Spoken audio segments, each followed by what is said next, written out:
maestro Samael Aumbeor el día 4 de mayo de 1977. Vamos a hablar hoy un poco sobre el sentimiento de sí mismo. Vale la pena que reflexionemos sobre esta cuestión del sentimiento de sí mismo. Conviene que entendamos a fondo la cuestión del falso sentimiento del yo. Todos en el fondo aquí de nuestro corazón tenemos siempre el sentimiento de sí mismo. Nos conviene saber si este sentimiento es correcto o equivocado. Es necesario, pues, entender lo que es este sentimiento del yo. Ante todo, urge entender que las gentes estarían dispuestas a abandonar el alcohol, el cine, el cigarrillo, las pachangas, etcétera, menos sus propios sufrimientos.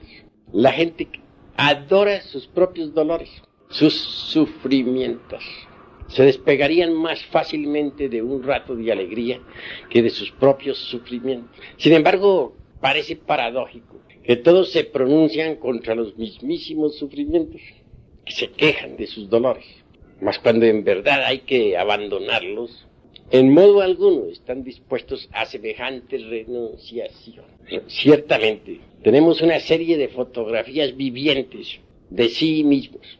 Fotografías de cuando teníamos 18 años, fotografías de cuando éramos muchachos, fotografías de cuando éramos hombres de 21 años, fotografías de cuando teníamos 28 o 30, etcétera, etcétera, etcétera.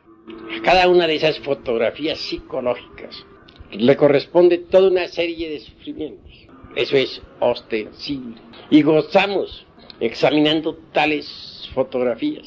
Y nos deleitamos en narrar a los demás los sufrimientos de cada edad, las dolorosas épocas por las que pasamos. Hay un gusto bastante exótico, bohemio, dijéramos, cuando narramos a otros nuestros dolores, cuando les decimos que somos gentes de experiencia, cuando les contamos las aventuras de muchachos, la forma como tuvimos que trabajar para ganarnos el pan de cada día, la época más dolorosa de la existencia, cuando andábamos por ahí buscando los centavos para subsistir, cuántos dolores, qué tormentos. En todo eso gozamos. Cuando estamos haciendo ese tipo de narraciones, somos verdaderamente bohemios, entusiastas. En vez de deleitarnos en este caso con el alcohol, con el cigarro, nos deleitamos con la historieta, con la novela, con lo que nos pasó, con lo que dijimos, con lo que nos dijeron, con la forma en que vivimos, etcétera, etcétera. Es una especie de bohemia bastante exótica, que nos gusta. En modo alguno parece que estamos dispuestos a abandonar nuestros propios sufrimientos. Ellos son, pues, el narcótico que a todos gusta, el deleite que a todos agrada. Y mientras más accidentada una vida, parece que nos sentimos más exóticos, más bohemios con nuestros dolores. Cosa absurda, por cierto. Pero observen ustedes que a cada situación corresponde un sentimiento del yo, del mí mismo. Sentimos que somos, sentimos que existimos. En este momento están ustedes reunidos aquí, escuchándome. Yo estoy hablándoles. Ustedes sienten que sienten. Tienen aquí en el corazón el sentimiento de sí mismo. ¿Y están seguros de que ese sentimiento es correcto? Posiblemente que sí, están seguros de eso.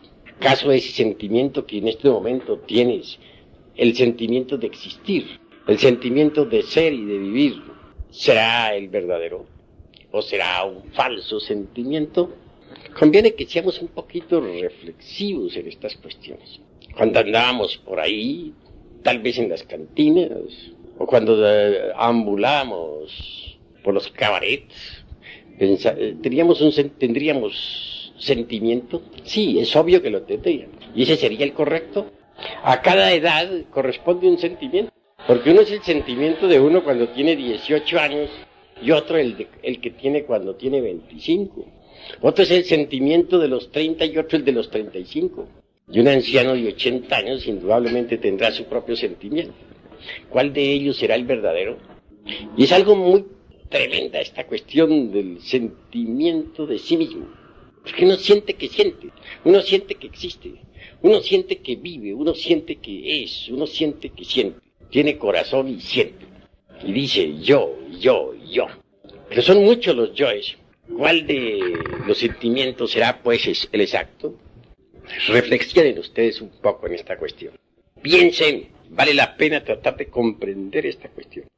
Si uno desintegra un yo cualquiera, tengamos el del resentimiento con alguien, está contento de haberlo desintegrado.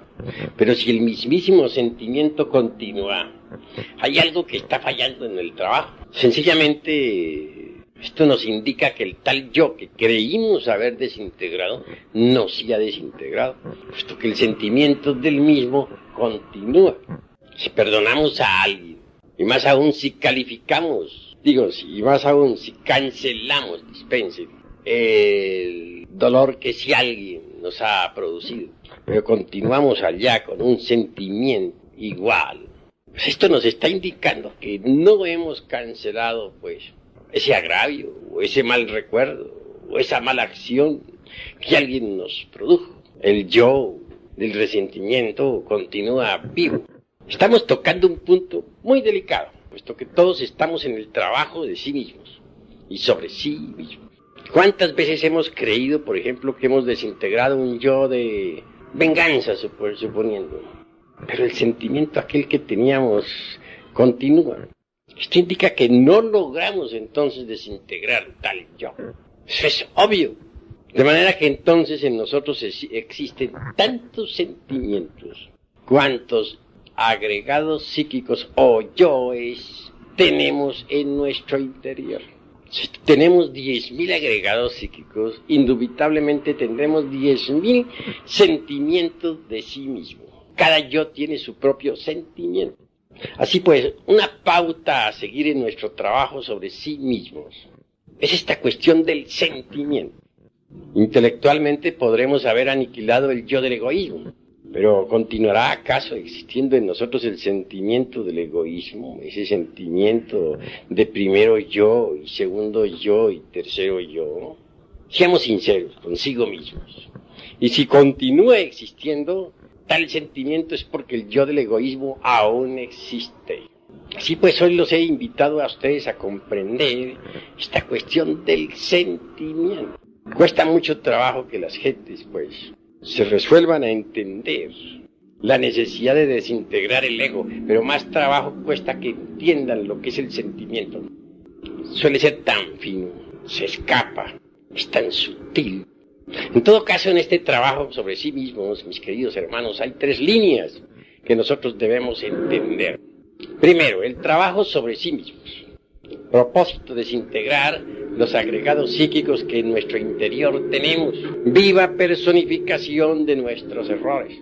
Segundo, el trabajo con los demás. Necesitamos aprender a relacionarnos con los demás. Y tercero, el amor al trabajo. El trabajo por el trabajo mismo. Son las 3 líneas a seguir. Si una persona, por ejemplo, dice que está trabajando y cree que está trabajando sobre sí misma, pero no se presenta ningún cambio en esa persona, si el sentimiento equivocado del yo continúa, si su relación con sus semejantes es igual, entonces está demostrando que esa persona no ha cambiado. Y si no ha cambiado, pues entonces no está trabajando sobre sí misma correctamente. Eso es obvio. Necesitamos cambiar.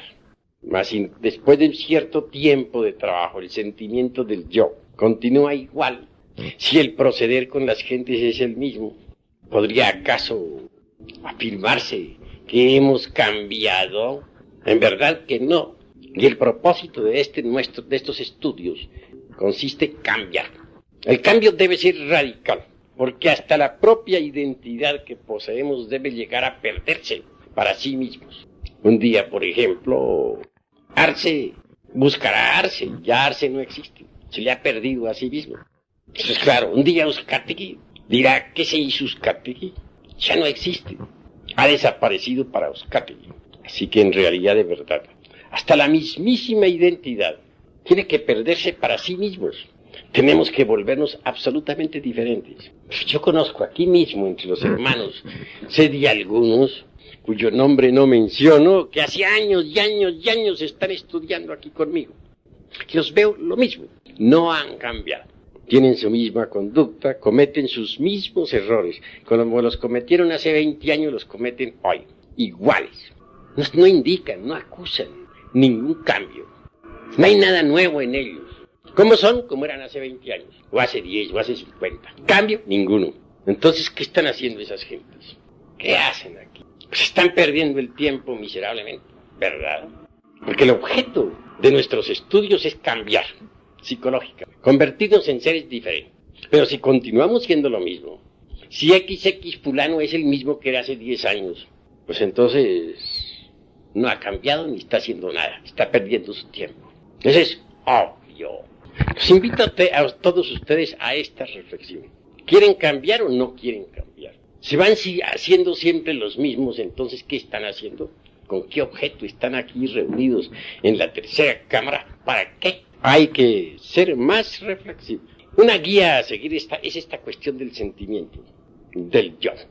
El sentimiento del yo es siempre equivocado, nunca es correcto. Debemos distinguir entre el sentimiento del yo y el sentimiento del ser. El ser es el ser, y la razón de ser del ser es el mismo ser. El sentimiento del ser es siempre correcto, pero el sentimiento del yo, pues es un sentimiento equivocado, un sentimiento falso. ¿Por qué gozarán los hermanos con sus fotografías? Con las fotografías psicológicas de hace 20, de hace 30, de hace 50 años. ¿Qué les pasa? Cada fotografía es psicológica, de esas va acompañada de un sentimiento diferente. Sí, el sentimiento del jovencito de 18 años que se emborracha. El sentimiento del muchachito de 20 que anda con la noviecita o por los caminos de la perversidad, etcétera. ¿Cuál de esos será el correcto? ¿El que teníamos cuando éramos muchachos de 18 años o el que tenemos hoy en día a la edad de 50 o de 60 años? ¿Cuál será el verdadero? Pues ninguno de esos sentimientos es verdadero. Ninguno de esos es correcto. Todos esos son falsos. Falso es cuando se siente uno un hombre de 18 que tiene el mundo por delante y que las noviecitas le sonríen. Falso es el muchachito aquel de los 20 que cree que por su cara bonita va a dominar al mundo. Falso es el del jovenzuelo aquel de los 25 que anda de ventana en ventana. Todo eso es falso. ¿Cuál de esos sentimientos sería el real? Solo la conciencia nos puede dar un sentimiento real. No olviden ustedes que entre la conciencia y el ser no hay mucho distanciamiento que se diga. Pues son tres los aspectos de la vida. El ser, que es sat en sánscrito, la conciencia, chit, y la felicidad, ananda. Pero la conciencia real del ser, que no está muy distante del ser en sí mismo, se encuentra enfrascada entre toda esa multiplicidad de agregados psíquicos que personifican a nuestros errores y que en nuestro interior cargamos. Solo ella puede darnos un sentimiento correcto, pero ese sentimiento sería cruel para los demás, porque los demás están enfrascados en falsos sentimentalismos que nada tienen que ver con el verdadero sentimiento del ser. El sentimiento de la conciencia objetiva real es lo que cuenta, es lo importante. Pero para poder tener nosotros ese sentimiento verdadero de la conciencia real y objetiva, necesitamos antes que todo desintegrar los agregados psíquicos. A medida que vayamos desintegrando los diversos agregados, viva personificación de nuestros defectos, la voz de la conciencia se irá haciendo cada vez más fuerte. El sentimiento del ser, es decir, de la conciencia, irá sintiéndose cada vez más y más en forma intensiva. Y a medida que vayamos sintiendo con la conciencia, nos daremos cuenta de que el falso sentimiento del yo nos conduce al error. Mas esto es sumamente fino, sumamente delicado, porque en la vida todos nosotros hemos sufrido demasiado. Eso es obvio. También hemos marchado por el camino del error. Eso es patético. Y en todos los aspectos de nuestra vida, en cada proceso, en cada instante, hemos sentido aquí en el corazón algo que se llama sentimiento. Ese algo lo hemos siempre considerado como la voz de nuestra conciencia.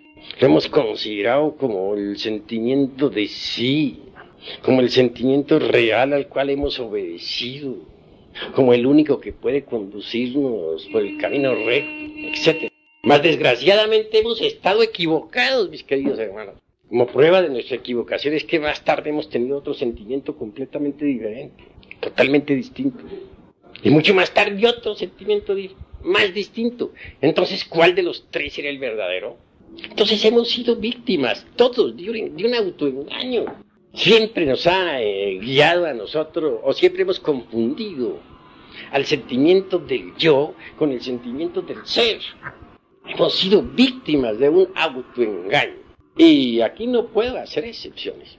Hasta yo mismo marché por el camino del error, cuando creí que el sentimiento del yo era el sentimiento del ser. No hay excepciones. Todos hemos sido víctimas del autoengaño. Llegar a sentir de verdad, llegar a tener el sentimiento preciso, es algo tremendo.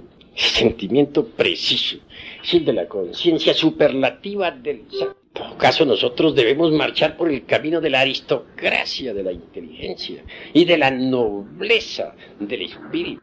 A medida que avancemos por esa senda tan difícil del autoconocimiento y de la autoobservación de sí mismos de momento en momento, iremos también aprendiendo a sentir correctamente.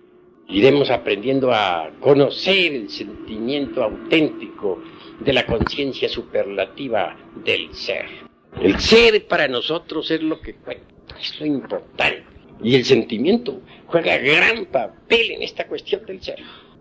Pero muy hondo papel. ¿Cuántas veces creímos que andábamos bien por el camino de la vida, guiados por el sentimiento vivo de una auténtica realidad? Y sucedió que entonces andábamos peor que antes, que nos guiaba un falso sentimiento, el del yo. Hay personas que no son capaces de despegarse del falso sentimiento del yo. Jamás. Tienen una serie de fotografías sobre sí mismas que no abandonarían por nada de la vida, ni por todos los tesoros del mundo. Gozan con sus dolores, y renunciar a ellos sería peor que la muerte misma. Las gentes viven quejándose y gozan en las quejas, y nunca abandonarían sus dolores. Es terrible esto que les estoy diciendo, doloroso, pero es la verdad. Por un falso sentimiento del yo podemos perder toda la existencia. Pasan los 20 años y los 30 y los 40 y los 50 y los 60 y llegamos a los 80, si acaso llegamos, porque muchos mueren antes de los 80. Por ese mismo falso concepto, falso sentimiento del yo, para ser más claro. Y ese falso sentimiento que tenemos del yo nos embotella en el ego. Y al fin morimos sin haber dado ni un paso adelante. Por lo común las gentes, al enfrentarse a la vida, no reciben las experiencias directas en la conciencia. No, tienen una serie de preconceptos, prejuicios en la mente terribles. Cualquier reto, pues es de inmediato, dijéramos, escudado por algún prejuicio o preconcepto. Todo lo que sucede en la vida llega no directamente a la conciencia, sino a toda esa multiplicidad de prejuicios que tenemos dentro, a toda esa diversidad de sentimientos equivocados y contradictorios, pero nunca la conciencia. Y en consecuencia, pues, permanecemos dormidos toda la vida. Miremos un viejo neurasténico, por ejemplo, de 80 años, rancio, torpe en el pensar, botellado en algún dogma, tiene un sentimiento de sí mismo totalmente equivocado. Cuando algo le llega, no toca su conciencia, todo lo que le llega a su mente. Y esta, como está llena de tantos prejuicios, costumbres, hábitos mecánicos, etcétera, pues reacciona de acuerdo con su propio condicionamiento. Reacciona violentamente, cobardemente. ¿Saben ustedes? Algún anciano de 80 años reaccionando. Ya lo conoce uno, siempre da las mismas reacciones. ¿Por qué? Porque todo lo que llega a su mente no toca nunca su conciencia. Llega a su mente y luego de allí, pues, la mente lo interpreta a su modo. La mente juzga todo como le parece, como está acostumbrada a juzgar, como cree que es verdadero. Y el falso sentimiento del yo respalda la forma equivocada del pensar. Total, que quien tiene un falso sentimiento del yo pierde su existencia miserablemente. Que hay que llegar al correcto sentimiento, pero este es el de la conciencia. Nadie podría llegar a tener ese correcto sentimiento si antes no desintegrara los agregados psíquicos. A medida que uno va desintegrando los agregados psíquicos, el correcto sentimiento se va a manifestar. Cuando la desintegración es total, también el sentimiento correcto es total. Pero por lo común el sentimiento correcto de sí mismo está en pugna con el sentimiento falso del yo. Es que el sentimiento correcto de la conciencia, con una ética que no encajaría jamás dentro de ningún culto, porque es de la conciencia. Y no me estoy pronunciando contra ninguna forma religiosa, únicamente contra ciertas formas o contra ciertos, dijéramos, armazones oxidados, dentro de los cuales está embotellada hoy en día la mente y el corazón. Ciertas estructuras caducas y degeneradas, de falsa moral convencional. Contra eso es que me estoy pronunciando. En estos estudios no se trata de seguir o de vivir de acuerdo con ciertas formas petrificadas de moral. Aquí lo que se debe desarrollar es la capacidad de la comprensión. Nosotros necesitamos constantemente enjuiciarnos a sí mismos, con el propósito de saber qué tenemos y qué nos falta. Hay mucho que debemos eliminar y mucho que debemos adquirir si es que queremos marchar por el camino recto. Mas el sentimiento equivocado del yo no permite a muchos avanzar por la difícil senda de la liberación. Siempre se confunde a ese sentimiento equivocado del yo con el sentimiento del ser.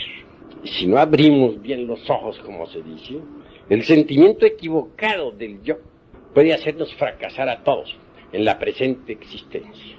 El ser es lo que cuenta, pero está muy hondo, muy profundo.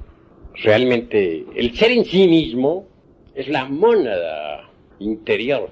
Recordemos a Leibniz y sus famosas mónadas. La mónada en sí misma es lo que podríamos denominar en hebreo Nashemah, es decir, Atman, Budi. Atman, ¿quién es Atman? Es el íntimo, el ser. Sobre eso nos dice algo precisamente dioses atómicos. Antes de que la falsa aurora apareciera sobre la tierra, aquellos que sobrevivieron al huracán y a la tormenta alabaron al Inti, y a ellos se les aparecieron los heraldos de la aurora. Neshama, es decir, Atman Budi, es la mónada, citada por un Leibniz y su filosofía monádica.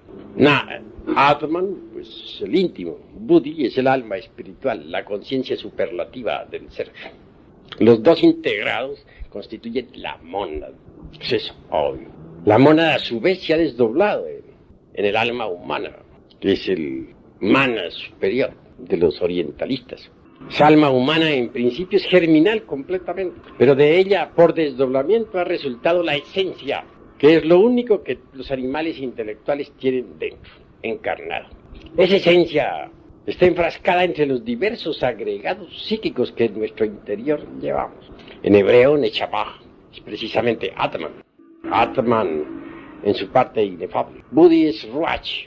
Y Atman Budi se dice Ruach en general. Nefeshi es el alma humana, o alma causal, de donde deriva precisamente la esencia que cada cual tiene en su interior. Esa esencia hay que despertarla, es la parte de conciencia que tenemos dentro. Esa esencia hay que ponerla en actividad. Desgraciadamente está dormida, está metida entre los agregados psíquicos inhumanos que en nuestro interior cargamos, por desgracia. Es necesario entender que cuando uno trabaja sobre sí mismo, entra por el camino de la revolución de la conciencia. Aspira algún día a recibir los principios anímicos y espirituales, es decir, a convertirse en templo de la mónada interior. Porque es obvio que una esencia desarrollada, desenvuelta, despierta, se integra, se fusiona completamente con el alma humana en el mundo causal. Mucho más tarde viene lo mejor, el desposorio, la integración de esa alma humana con la mónada. Cuando eso sucede, el maestro se ha autorrealizado totalmente. Así que lo que tenemos, que es la esencia, debe ser trabajada. Debemos empezar por desembotellarla, por desenfrascarla. Es una fracción del alma humana en toda criatura. Y hay que despertarla, porque está dormida entre cada uno de los agregados psíquicos que en nuestro interior llevamos. Esa esencia tiene su propio sentimiento correcto, que es diferente, completamente diferente del falso sentimiento del yo. Esa esencia realmente, con su sentimiento, emana de la verdadera alma causal o alma cósmica. Así el sentimiento que la esencia tiene es el mismo que tiene el alma cósmica, el mismo que existe en el alma espíritu, el mismo que existe en el íntimo o Atman. Cuando uno entra por este camino, descubre que se ha metido por la senda de la revolución de la conciencia. Y la revolución de la conciencia es tremenda, porque trae de hecho aparejada la revolución intelectual y la revolución física. La revolución de la conciencia provoca una serie de revoluciones intelectuales extraordinarias. Y a su vez, como resultado, aparece la revolución física. En alquimia, por ejemplo, se habla de la reincrudación del cuerpo físico, de la invulnerabilidad y de la mutación. Es obvio que aquel que ha conseguido el despertar total, aquel que ha logrado la iluminación, puede alimentarse con el árbol de la vida. Y de hecho, su cuerpo físico, si así lo quiere, puede volverse invulnerable, mutante. Y eso lo consigue mediante la reincrudación alquimista. Un iluminado sabe muy bien cómo se logra la reincrudación. Así son 3 revoluciones en una. La de la conciencia, que trae aparejada la revolución intelectual, y la otra, la revolución física. Los grandes adeptos de la conciencia, esos que lograron verdaderamente el despertar, son iluminados. Muchos de ellos son inmortales. Recordemos nosotros a nada menos que Sanat Kumara, el anciano de los días, el fundador del colegio de iniciados de la Blanca Hermandad. Trajo su cuerpo físico a la tierra, vino desde Venus. Ese gran maestro, habiendo ya pasado más allá de toda necesidad de vivir en este mundo, se ha quedado en este mundo para ayudar a los que marchan por la rocallosa senda que conduce a la liberación final. Sanat Kumara es alguien que puede sumergirse totalmente entre el océano de la gran luz, pero ha renunciado a toda dicha para quedarse aquí con nosotros, y está con nosotros, por amor a nosotros. En el camino que estamos recorriendo, urge entender la forma de relacionarnos correctamente con nuestros semejantes. Si trabajamos sobre sí mismos, debemos también levantar la antorcha para iluminar el camino de otros, para mostrar a otros el sendero, que eso es lo que hacen precisamente los misioneros gnósticos. Mostrar a otros la senda de la liberación. En el Oriente se habla claramente de 2 clases de seres que marchan por este camino. Los primeros los podemos denominar los Sravakas y los Budas Praitecas. Obviamente, ellos son ascetas, saben que el falso sentimiento del yo lo conduce a uno al fracaso, ¿lo entienden? Se han preocupado por trabajar intensivamente sobre sí mismos. Han hecho sus votos. Algunos de ellos hasta han diluido el ego. Pero no trabajan por los demás. No hacen nada por el prójimo. Estos budas praitecas y sravakas, obviamente, gozan de cierta iluminación y de cierta felicidad. Mas nunca han llegado en realidad de verdad a ser verdaderos bodhisattvas, en el sentido más estricto de la palabra. Hay 2 clases de bodhisattvas: los que tienen al bodhisattva en su interior y los que no lo tienen. ¿Qué se entiende por el bodhisattva o bodhisito? Sencillamente, el que a base de distintas renunciaciones y de kalpas enteros, manifestándose en los mundos y renunciando a cualquier grado de felicidad, trabajan por la humanidad. Estos tienen los cuerpos existenciales en oro puro, porque eso es el bodhisattva, los cuerpos existenciales superiores del ser y la sabiduría y la experiencia adquirida a través de sucesivas eternidades. El bodhisattva de un Buda es propiamente un bodhisattva debidamente preparado, que puede perfectamente realizar con eficiencia todos los trabajos que el Buda interior le ha confiado. ¿Creen ustedes acaso que el bodhisattva, que en realidad de verdad se ha desarrollado, dijéramos, de acuerdo con en el terreno, dijéramos, vivo del bodhisattva, podría acaso llegar a ser, dijéramos, a fracasar en los trabajos que tiene que realizar? Obviamente que no, porque está debidamente preparado. Se entiende Por bodhisattva, precisamente todas esas experiencias, todos esos conocimientos adquiridos a través de las edades, los vehículos en oro puro, la sabiduría patente del universo. Obviamente el bodhisattva provisto de tal bodhisattva se manifiesta a través de distintos Mahamantaras y a la larga viene a convertirse verdaderamente en un ser omnisciente. La omnisciencia es algo que hay que conseguir, que hay que lograr, que no se, en modo alguno nos viene de regalo. Es el producto de distintas manifestaciones cósmicas y de incesantes renunciaciones. El bodhisattva que posee pues dentro de sí mismo al bodhisattva, es decir, a todas esas sumas de conocimientos, experiencia y vehículos de oro, etc., jamás se dejaría guiar por un falso sentimiento del yo. Pero este falso sentimiento del yo suele refinarse espantosamente. Hay individuos que han logrado muchos refinamientos espirituales y sin embargo aún son víctimas del falso sentimiento del yo. Entender esto es básico en la gran obra. Es fundamental. Todos tenemos derecho a aspirar a la iluminación, pero tampoco debemos codiciar la iluminación.